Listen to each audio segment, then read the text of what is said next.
Bila tak boleh bayar, ceti tu ambil tanah balik. Padahal nilai tanah tu jauh lebih besar daripada nilai pinjaman tu. Dulu banyak berlaku. Apatah lagi kalau yang terjadi itu sebab dulu kadang-kadang sebab main judi, sebab laga ayam, taruh. Hatta Allah Alam lah, ini orang sana cerita macam mana berlaku besut tu boleh jadi daerah di Terengganu, sedangkan mereka orang Kelantan, cakap pun Kelantan. Kata dia lah, kata ni Allah Alam. Kerana itu yang kata apa, menang sorak kampung Gadai tu, maknanya adalah unsur-unsur apa, ketaruhan dulu. Taruh daerah, Allah Alam, betul juga. Tapi sampai begitu sekali lah. Jadi dalam masyarakat kita memang berlaku. Dulu orang dulu ada tanah, main judi, enjoy. Akhirnya duit tak cukup, gadai tanah. Dia tak jual, dia gadai. Tanah tu yang besar, padahal nilai dia lebih besar. Dia jual nilai, dan kemudian tanah tu akan dikira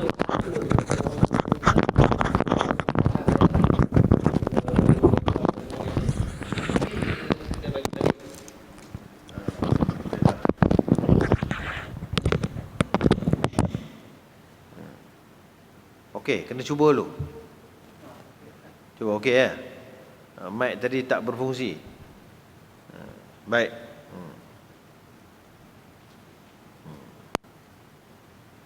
Kerana dalam masalah pertama bertentangan dengan tujuan mengadakan gadaian. Dalam masalah yang kedua bertentangan dengan kehendak akad gadai. Kerana tujuan akadnya bahawa manfaat barang itu untuk yang menggadai. Maknanya manfaat barang masih kita punya kalau kita gadai. Bukan kepunyaan orang yang menerima gadaian. Dan masalah ketiga kerana tidak diketahui berapa tambahan itu, boleh jadi ada dan boleh jadi tak ada. Baik, kita tengok balik. Masalah pertama dia kata apa? Masalah pertama, tidak boleh jual apabila sampai tempoh hutang atau manfaat barang itu. Tidak boleh jual bila sampai tempoh hutang. Maksudnya ini rugi pada orang yang memegang gadaian. Syarat pertama ni rugi pada pemegang gadaian. Dia janji setahun. Kalau lepas setahun, sepatutnya dia boleh jual lah untuk dia dapat balik duit dia. Tapi buat syarat, pinjam setahun, tapi kalau lepas setahun pun tak boleh jual. Maknanya rugilah kepada pemegang gadaian. Maksudnya tidak mencapai maqasid kepada orang itu memegang gadaian. Sebenarnya kita pegang gadaian tu tujuan dia sebagai apa? Secure ya. Sebagai jaminan. Kalau hutang tu tak boleh dibayar, kita boleh balik dapat duit kita. Kalau hutang tanpa gadaian ni, kalau dia tak bayar, tinggal merayu je lah. Tinggal buat muka kesian lah. Selalu orang berhutang ni, dia muka kesian masa dia nak berhutang. Tolonglah, begitulah, beginilah. Tapi bila dia dah dapat hutang, masa nak bayar, orang yang beri hutang pula kena buat muka kesian. Dia terbalik ya. Masa tu dia buat muka toya je, buat tak tahu je.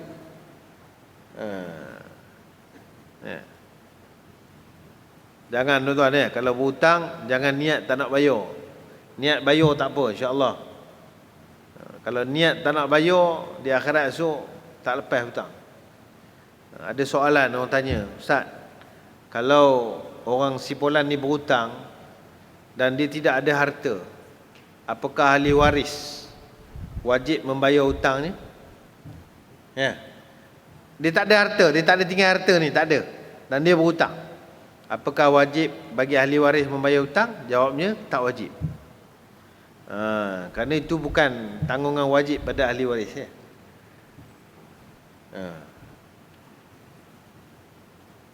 Ahli waris sunat digalakkan bayar. Tapi kalau ada harta memang wajib bayar lah. Ada harta kena bayar lah, pakai harta dia. Jangan ahli waris joli pula. Joli duit tu, lepas tu habis duit. Tak boleh bayar. Kerana tanggungan. Lepas tu kalau berhutang tu pastikan insya-Allah kalau kita mati boleh dibayar hutang. Jangan berhutang dalam keadaan kita tak mampu nak bayar.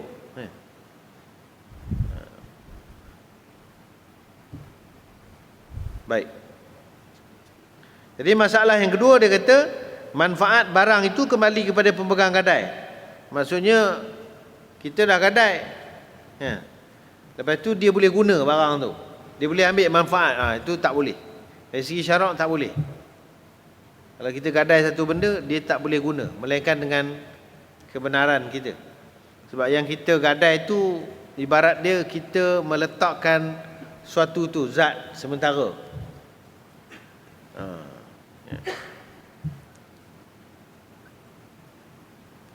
Boleh tak kita tak usah gadai macam ni. Kita susah gadai ni, susah contohlah. Kita dengan kawan-kawan, kita jual. Kita ada satu barang, kita nak pakai duit, kita jual kat dia. Dengan syarat nanti kena jual balik dekat dia. Apakah syarat itu sah ataupun tidak? Syarat itu tidak sah. Nanti sekarang ni saya jual dekat kamu harga 20,000 contohnya. 2 bulan lagi kamu kena jual balik. Jual dengan syarat kena jual balik tak sah. Jadi jual beli yang pertama tu sah, tapi syarat tu terbatal. Maknanya kalau lepas 2 bulan si Polan ni tak nak jual pun, orang yang jual tak boleh kata apa. Sebab syarat itu terbatal. Dia syarat jual beli tempoh, syarat nikah dengan tempoh ni terbatal. Contohnya aku nikahkan anakku dengan kamu dengan syarat selepas tahun pulang balik. Kan? Sah tak? Batal syarat tersebut. Syarat tersebut batal. Akad, kalau dia buat akad betul, sah. Maknanya lepas tahun dia tak pulang pun tak jadi isu lah. Kan? Tapi jika dimasukkan dalam akad, maka batal akad.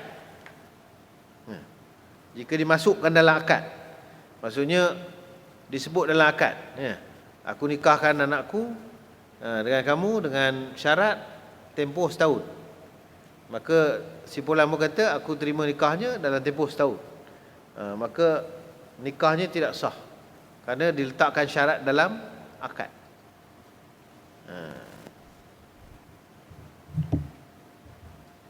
Baik.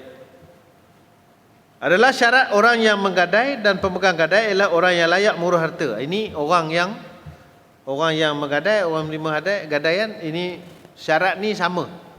Syarat dalam urusan pertukaran, kita kata, urusan jual beli dan sebagainya, syarat dia sama. Orang itu mesti layak mengurus harta. Bagaimana pada jual beli dan lain-lain. Apa antaranya apa? Syarat orang boleh mengurus harta antaranya apa? Baligh, berakal. Ini dalam mazhab. Walaupun ada kaul mengatakan bahawa cukup memadai dengan mumayyiz.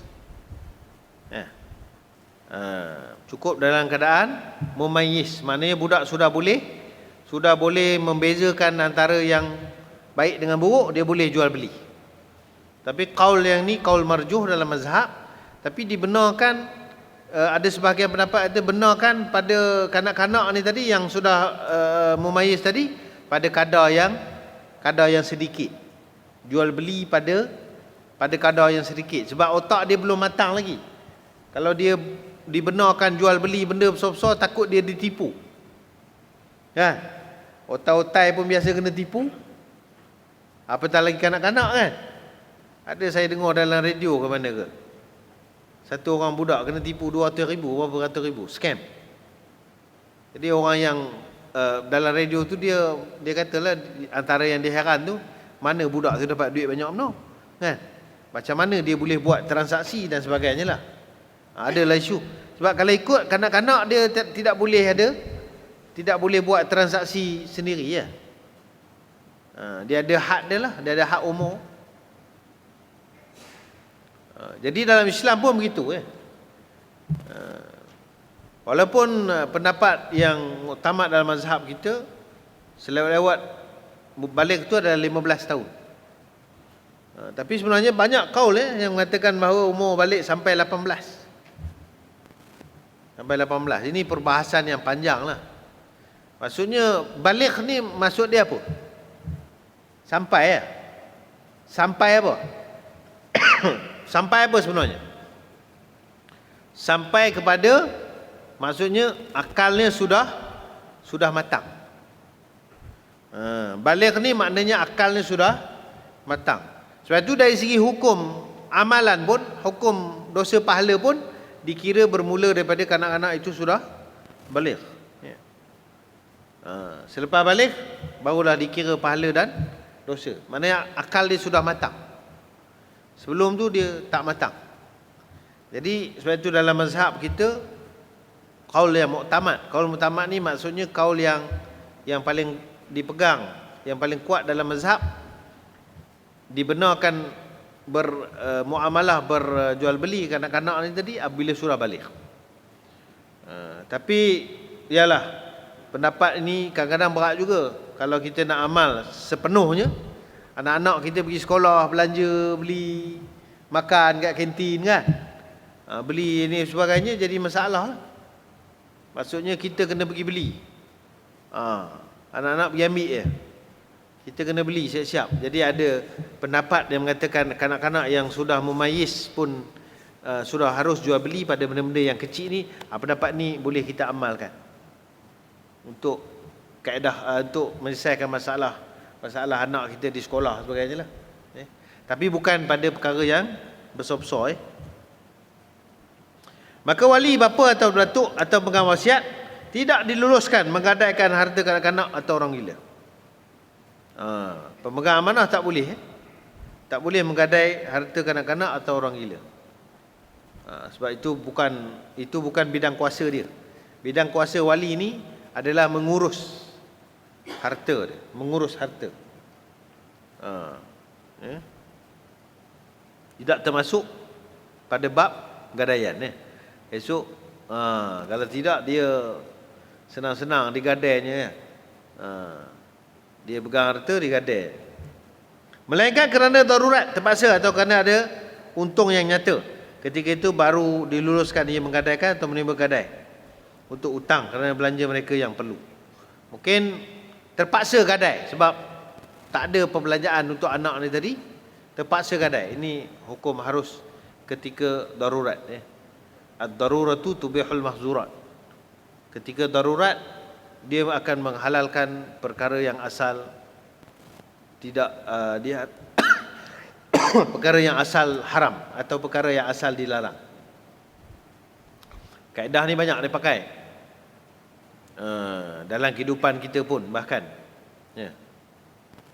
Darurat mengharuskan yang haram. Selalu dalam kitab-kitab lama tu dia buat contoh arak dengan babi lah. Cuma bila mengajar budak-budak moden ni dia pandai. Kita kata contohnya apabila di dalam hutan tak ada makanan lain melainkan babi, maka harus makan babi. Dia kata macam mana nak makan babi Ustaz? Babi ni nak kena sembelih dulu ke tidak? Soalan nama kan. Advance budak-budak sekarang kan, dia tanya. Okey, babi ni kan haram kan? Tapi oleh kerana darurat kita nak makan babi ni kena sembelih dulu ke macam mana? Kan? Lepas tu nak kena masak dulu ke macam mana? Kan? Kalau tak masak macam mana nak makan? Susah ya. Jadi kita bagi contoh lain lah, senang. Kita bagi contoh lain lah. Kita bagi contoh, kita pergi negara bukan Islam, kan? Tidak ada makanan, melainkan yang ada tu roti. Dan roti dia ada perisa babi. Kalau tak makan boleh mati, dah tak ada apa makan, kan? Jadi kita pun makanlah untuk mengelakkan pada mati ya. Dia panggil hifzun nafs. Pada maqasid itu iaitu memelihara nyawa ya. Jadi kalau kita bagi contoh tu senang sikit. Tak adalah timbul soalan kan nak sembelih dulu ke, kan, nak masak macam mana. Ni contoh benda yang dah ada ya. Dulu sesuai lah buat contoh begitu ya. Kita tak nafikan. Perubahan zaman maknanya guru pun dia kena gunakan contoh-contoh yang baru untuk anak-anak kita ya.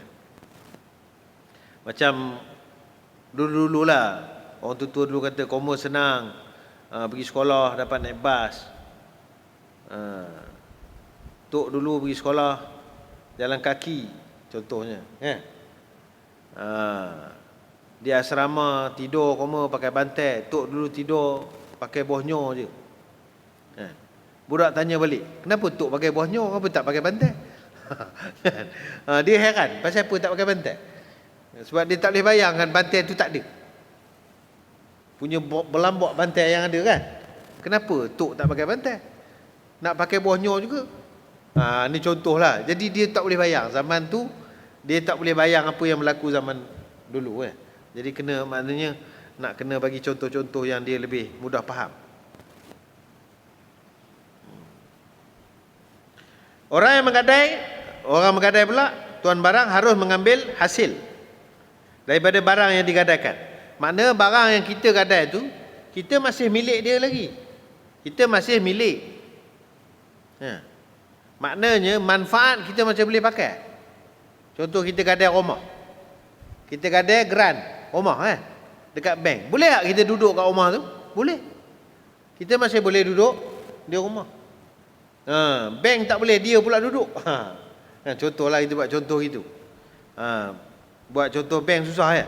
Saya bergadai lah dekat kawan saya contohnya, rumah sebab nak pakai duit contohlah, saya gadai. Bagi gerannya, buat surat, buat perjanjian dengan lawyer. Rumah tu masih boleh tak saya duduk? Masih boleh. Manfaat tu masih lagi saya boleh ambil. Melainkan nanti bila sampai tempoh saya tak boleh bayar, dia nak jual rumah tu, dia nak lelong rumah tu, masa tu baru saya kena keluar bila dia jual.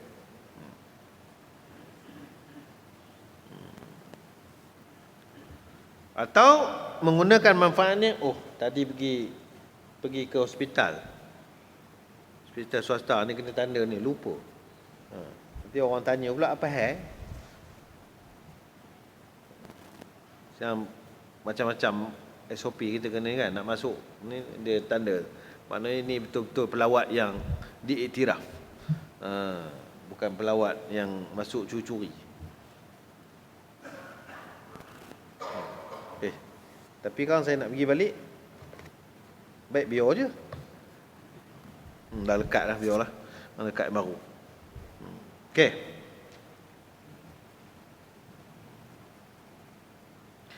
Yang tidak mengurangkan ain barang seperti tanah dan rumah. Baik. Tapi ain barang tu, punca barang tu, asal barang tu dia tak boleh kurang lah. Dan memang kita dah bincang dulu pun, gadai ni tak boleh gadai barang yang mudah rosak. Contoh kita gadai doroyan. Gadai buah doroyan. Dalam seminggu aku bayar balik. Kalau dia tak bayar pun doroyan tu, habislah seminggu ke dah. Kalau tuan tu tak makan, memang busuk gitu kan. Dia tak boleh gadai benda yang cepat rosak.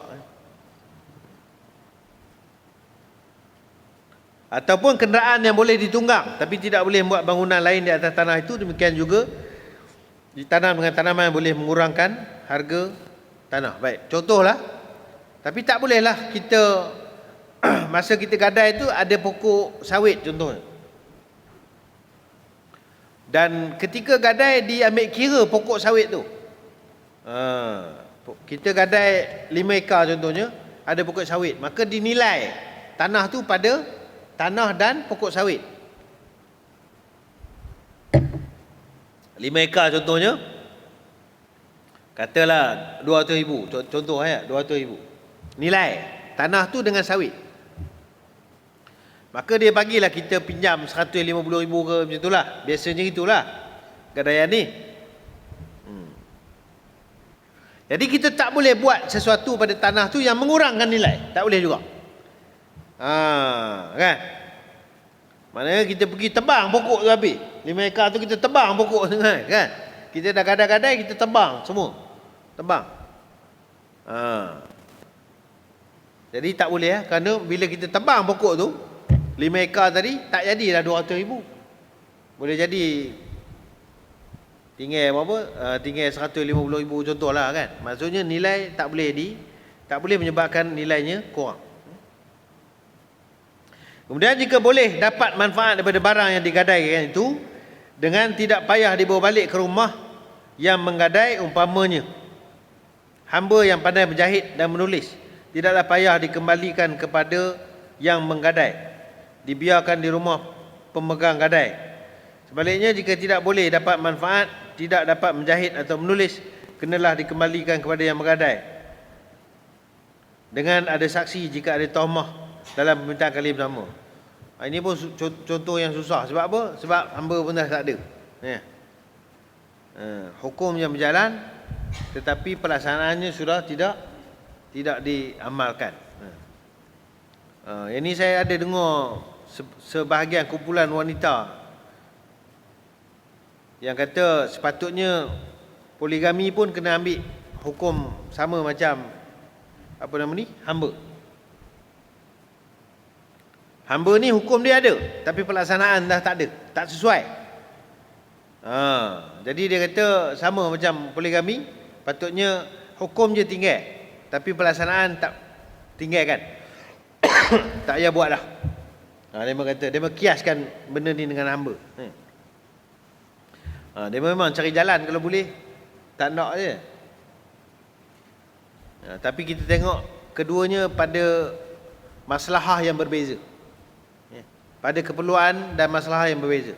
Hamba, kita kata kalau kita, maksudnya Islam sendiri pun dari segi hamba memang secara tersembunyinya Islam memang menggalakkan penghapusan hamba. Kenapa? Setiap pada kafarah bebas hamba, kafarah je bebas hamba, kafarah je bebas hamba. Untuk apa? Untuk mengurang sampai hamba tak ada.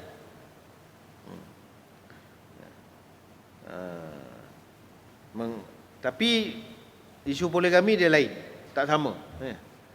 Kerana dia masih ada keperluan. Dan saya selalu sebut keperluan ni dia bukan hanya pada orang lelaki saja. Keperluan ni juga pada orang perempuan. Memanglah kalau isteri pertama dia memang rasa dia tak perlu kan. Ini apa perlu-perlu ni? Tak ada. Dia tak ada rasa perlu sebab dia dah ada suami. Tapi yang ada keperluan ni mungkin pada orang lain, pada wanita lain yang tidak ada suami.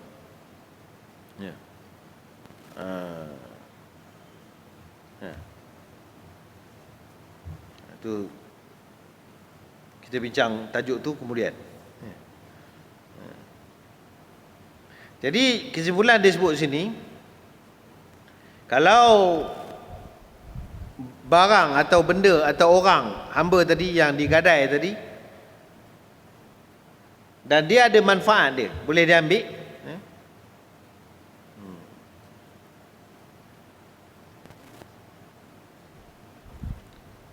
Manfaat tu boleh, maksudnya kalau dia duduk sana pun orang sini boleh ambil manfaat. Jadi biar kekal kat sana.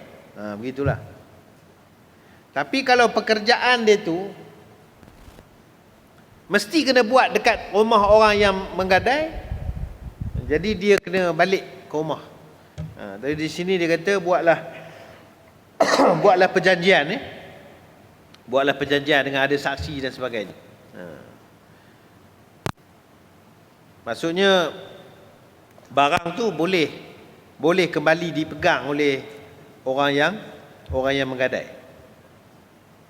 Takdirnya barang atau benda itu binasa masa dalam tangan yang menggadai dengan tiada taksirnya, yakni tiada kecuaian. tiadalah wajib dia ganti. Kita serah dekat dia, dia pegang, tiba-tiba hilang. Kena rompak ke contohlah kan. Tapi zaman sekarang dia bagus sebab dia ada, kalau bank dan sebagainya kita tak tu dia ada cover dengan takaful ataupun insurans. Mana barang-barang yang hilang ni dia akan ditanggung atau di cover oleh insurans takaful. Jadi konsep tu memang baik ya. Ramai orang salah faham konsep takaful, konsep insurans ni. Yalah, kadang-kadang yang jadi ejen pun memanglah betul lah itu sumber rezeki dia. Dia memang kejar, dia memang cari orang nak beli takaful, beli insurans, ataupun orang mencarum lah, bukan istilah beli Tapi dari segi kepentingan dia sebenarnya takaful ni dia adalah dipanggil salah satu daripada kaedah pengurusan risiko, dia panggil risk management, untuk menguruskan risiko. Setiap orang ada risiko maka risiko kita diambil alih oleh pihak lain dengan kita mencarum sejumlah wang. Adalah kaedah-kaedah dalam takaful tu, maknanya kaedah wakalah dengan tabarruk tu. Jadi jika sesuatu berlaku kepada kita, macam ni tadi, sesuatu berlaku pada barang tu, maka kita tak perlu bimbang. Kalau ikut kaedah asal, tanpa kecuaian pihak yang memegang barang gadaian tadi, dia tak perlu ganti. Tapi kita tetap kena bayar hutang. Kan? Kita tetap kena bayar hutang. Jangan ingat pula, oh dah dia bagi hilang, aku tak bayar lah hutang. Tak. Kalau dia hilang tadi kerana tanpa kecuaian, kita tetap kena bayar hutang. Kalau tanpa kecuaian. Tapi zaman sekarang alhamdulillah ada takaful, ada insurans semua sebagainya. Maknanya kalau hilang ada yang cover. Macam rumah, kita beli rumah kan. Rumah. Kalau dulu rumah, banner rumah, kalau terbakar tak ada lah. Tak ada apa lah tak. Maksudnya kalau nilainya tinggi, air jenuh nak buat balik. Kadang-kadang adalah bantuan ke apa sebagainya. Tapi kalau kita ada mencarum dengan takaful sebagainya, rumah-rumah ni, kalau berlaku kebakaran semua, dia ada cover. Gitulah kereta kita, kan? Diri kita, kan? Apa kepentingan kita ambil medical card, contoh? Untuk apa? Sebab mengurus risiko, kita tak tahu bila. Tak tahu bila. Ada orang setengah tu dia salah faham. Dia ingat dia bayar bulan-bulan tu, dalam setahun tu kalau tak ada sakit, dia nak cipta sakit. Dia kata rugilah bayar bulan. Kan? Setahun tak ada apa ni, rugilah tak pakai. Kena pakai juga. Ini yang tak betul kaedah ni sebenarnya. Kalau tak ada sakit, lepas tu dalam kaedah takaful dia ada tabarruk, kita ada sedekah kepada orang lain yang sakit. Kita ada dalam tu, kita bersedekah kepada orang lain yang sakit, yang memerlukan. Tapi kita tak tahu bila kemungkinan kita boleh, kita nak pakai. Kalau kita boleh pergi hospital kerajaan, tak apalah. Kita tak mampu nak ni, kita pergi hospital kerajaan lah. Tapi kadang-kadang oleh kerana pesakitnya ramai, hospital kerajaan tak dapat untuk melayan keperluan kita yang penuh. Kerana bukan salah mereka, kerana mereka mempunyai pesakit ataupun pasien yang ramai, tak sempat terutama hospital-hospital besar. Baik. Jadi ini dipanggil kaedah mengurus risiko, risk management. Kalau orang belajar berniaga, orang berniaga dia kena belajar ni, risk management. Tapi sebenarnya bukan berniaga je, sebenarnya kalau kita faham dalam kehidupan kita harian pun kita kena faham sikit risk management, pengurusan risiko. Elok kita belajar. Kita nak kena faham dari segi kehidupan kita ni, macam mana kita nak mengurus supaya kita jika kita ada risiko, kita mengurus risiko. Macam saya jumpa satu orang yang agak berumur lah, dia minat sukan ekstrim. Dia minat sukan ekstrim. Jadi saya tanyalah dia. Dia ada pangkat datuk. Saya tanya, Datuk, Datuk, naik paraglider tu, tapi itu bahaya tu tu dia khabar saya. Memanglah, semua benda ekstrim dalam dunia ni semua bahaya. Tapi yang pentingnya adalah bagaimana kita mengurus risiko, dia kata. Semua yang bahaya tu kita kena sediakan tahap keselamatan yang cukup. Dia kata selalunya orang kemalangan ni banyak-banyak lah, dia kata, bukan semua lah, banyak-banyaknya, ada sebahagiannya orang yang tak bawa laju pun, orang yang bawa slow je, tapi oleh kerana dia rasa macam tak laju, dia rasa slow, jadi dia tak pakai pakaian yang cukup selamat. Kadang-kadang dia pergi kedai, dia tak pakai helmet, contohlah. Sebab dia rasa macam tak ada apa, ni selamat je. Tapi time itu dia kena. Dan kerana dia rasa risiko tu, dia rasa macam risiko tu kecil, jadi dia ambil ringan. Ini dia panggil risk management ni. Kerajaan pun banyak sekarang ni, apa nama ni, tekankan hal ni dalam bab safety. Dalam bidang pekerjaan, bidang apa sebagainya, kerajaan tekankan dalam bidang safety sekarang ni. Dari segi syarak pun Islam sebenarnya pun menekankan benda yang sama, cuma mereka advance-nya orang barat ni, mereka mula menyusun ilmu. Kita ilmu tu ada tapi kita tak susun. Mereka susun. Tak apalah. Kan? Lepas tu Nabi kata al-hikmatu dallatun ala mu'min. Benda berharga ni, benda hikmah ni, benda yang hilang pada orang beriman. Orang lain dah ambil, tak apalah, dah orang lain ambil, kita ambil balik lah, kita pinjam lah. Baik, selain daripada manfaat menjahit dan menulis, pihak yang menggadai boleh setubuhi hamba sahaya itu dan lain-lain buatan yang ditegah dengan ada izin pemegang gadai. Sebab hamba ni boleh disetubuhi. Boleh tak? Boleh. Sebab dia masih milik pada manfaat. Ini pun ada perbahasan. Apakah hamba ni disetubuhi dengan nikah atau tidak? Kebanyakan pendapat yang muktamad, jawabnya tidak. Dia cukup dengan dia memiliki. Sebagai hamba itu memadai. Tidak disyaratkan nikah. Kerana nikah, kalau nikah dia jadi lain. Ini menyetubuhi hamba lain. Dan dia ada hukum-hukum lah. Kalau macam mana kalau hamba tu mengandung, anak dia jadi macam mana? Apakah masih kekal sebagai hamba ataupun tidak? Itu panjang ceritanya. Jadi tak perlu kita bahas lah kot.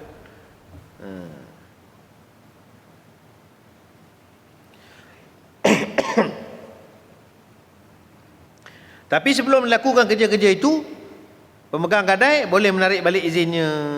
Sama juga macam hukum orang yang memberi wakalah pada seorang, ada hak memecat wakilnya sebelum ia membuat apa-apa kerja. Tapi dalam hal ni dia kata pemegang gadai boleh menegah orang yang menggadai tadi untuk menggunakan manfaat.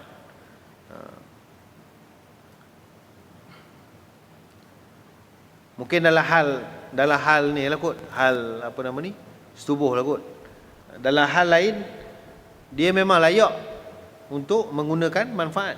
Tapi saya pun tak faham kenapa dalam hal ni disebut dalam kitab ni dia dilarang. Dia boleh menarik balik. Sebab manfaat bukan hak dia. Manfaat bukan hak pemegang gadai. Manfaat masih lagi hak penggadai, orang yang menggadai.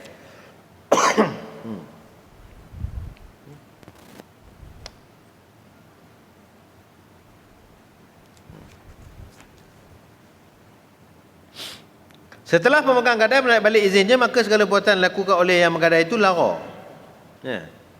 Tidak ditegah yang menggadai membuat perkara untuk kebaikan gadaian, seperti dibekam dan dikeluar kulit untuk menahan atau mencegah daripada penyakit.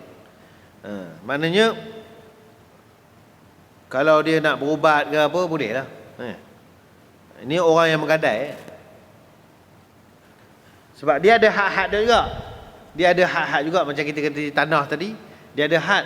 Dia tak boleh buat tanah tu sehingga mengurangkan nilai. Sama juga hamba.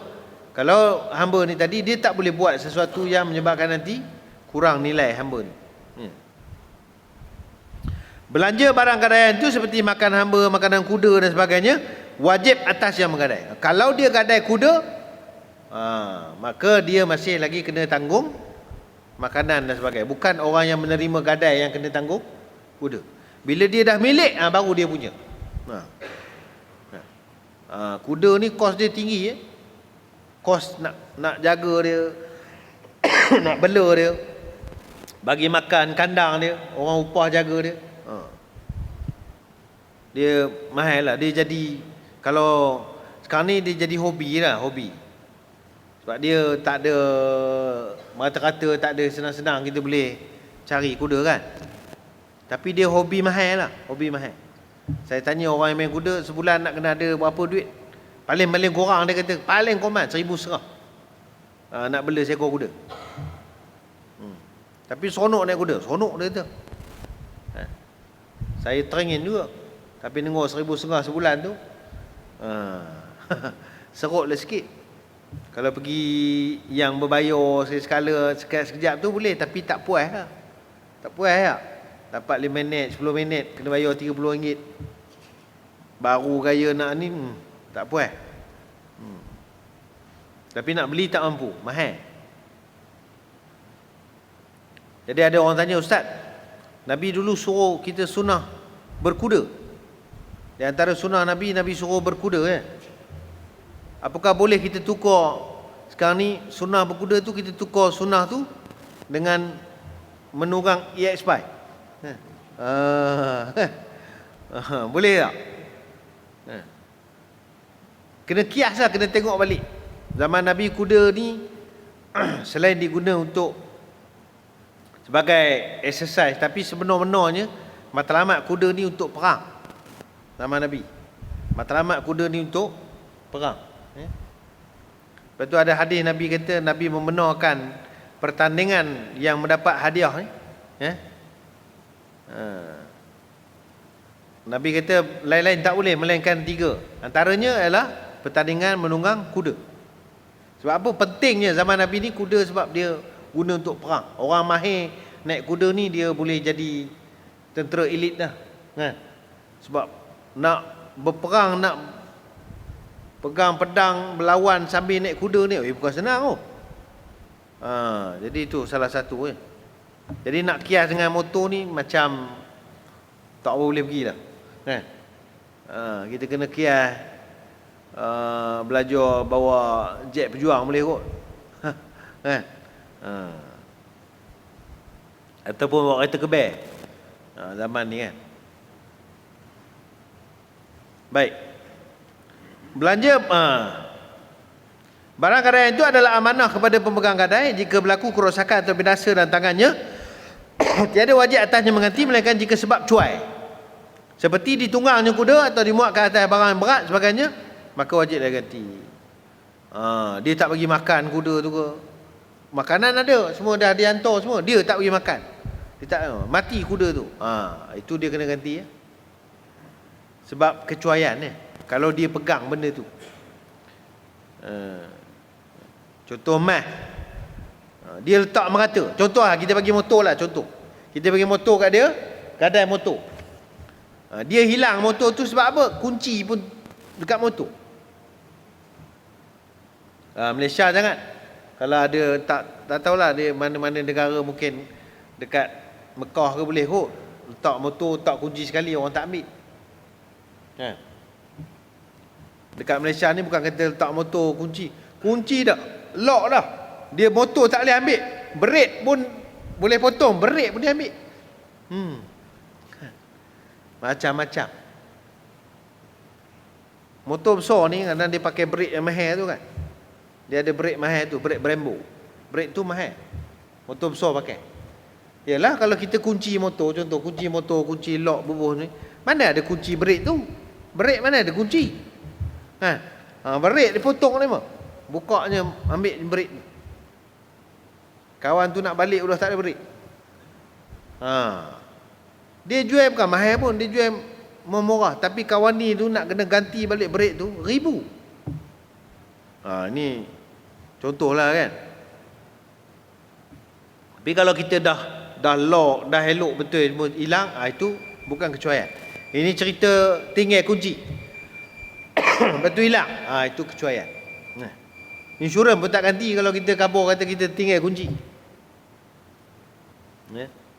Akhirnya jika pemegang gadai mendakwa barang gadaian itu sudah tidak ada lagi kerana telah binasa, dengan tiada menyatakan sebabnya yang nyata atau sembunyi, nescaya dibenarkan cakapnya dengan bersumpah.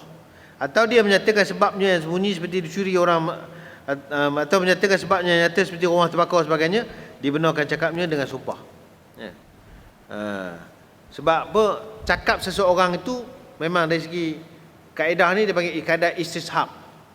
Barang tu dekat tangan siapa? Kalau dekat tangan dia, cakap dia yang didahulukan. Barang tu kalau dekat, lepas tu macam Saidina Ali, bila dia bergaduh dengan, dia mendakwa dengan orang Yahudi tu, baju besi tu dia punya. Tapi ketika itu baju besi tu ada dekat Yahudi tu. Maka selagi mana Saidina Ali tak berjaya buktikan baju besi tu dia punya, maka kekal baju besi tu Yahudi tu punya. Ini kaedah dia.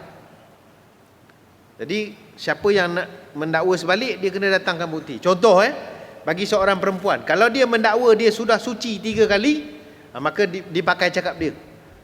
Suami kata tak, saya tahu belum. Suami kata tak, belum. Suami nak rujuk kan. Dia kata belum, saya tahu, masih lagi ada edah lagi. Isteri kita tak ada dah, sekian dimaklumkan. Tak ada, sudah 3 kali suci, sudah selesai. Maka dipakai cakap siapa? Cakap isteri. Sebab haid tu pada dia. Tapi kalau lafaz talak, isteri kata lafaz, memang saya dengar dia lafaz. Suami kata tak. Suami kata tak.